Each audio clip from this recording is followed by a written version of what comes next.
वरखेडी गावाच्या पूर्वजांनी गुढीपाडव्याचा मुहूर्त साधला आणि गेल्या 70 वर्षापूर्वी ग्रामदैवत बैरम महाराज या देवाची यात्रेला प्रारंभ केला। गेल्या 70 वर्षामध्ये आमच्या या गावाच्या यात्रेमध्ये दिवसागणिक वाढ होत चाललेली आहे। या यात्रेचं खास वैशिष्ट्य सांगायचं म्हटलं तर यात्रेमध्ये मोठमोठे व्यापारी येत असतात आणि संसार उपयोगी वस्तूचं खरेदी केलं जातं। दुसरं खास वैशिष्ट्य सांगायचं म्हटलं तर आमच्या गावामध्ये 12 गाडी वळण्याचा कार्यक्रम मोठ्या उत्साहामध्ये साजरा केला जातो।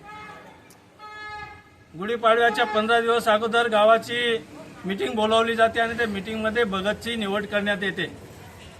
त्या मीटिंगमध्ये आमचे सन्मित्र संजय संभाजी मोरे यांची भगत म्हणून निवड त्यावेळेस करण्यात आली आणि त्याच्या नेतृत्वाखाली त्याच्या माध्यमातून आज 12 गाडी ओढण्याचा कार्यक्रम संपन्न झाला। आणि याच्याही पुढे आम्ही राजकारणाचे जोडे बाजूला ठेवून सर्व जाती धर्माचे पंथाचे आणि समाजाचे लोक एकत्र येऊन हा उत्सव मोठ्या जल्लोषामध्ये आणि आनंदामध्ये साजरा करण्याचा संकल्प केलेला आहे। या निमित्ताने मी गावकऱ्यांना आणि पंचक्रोशीतील नागरिकांना भाविक भक्तांना हार्दिक शुभेच्छा देतो।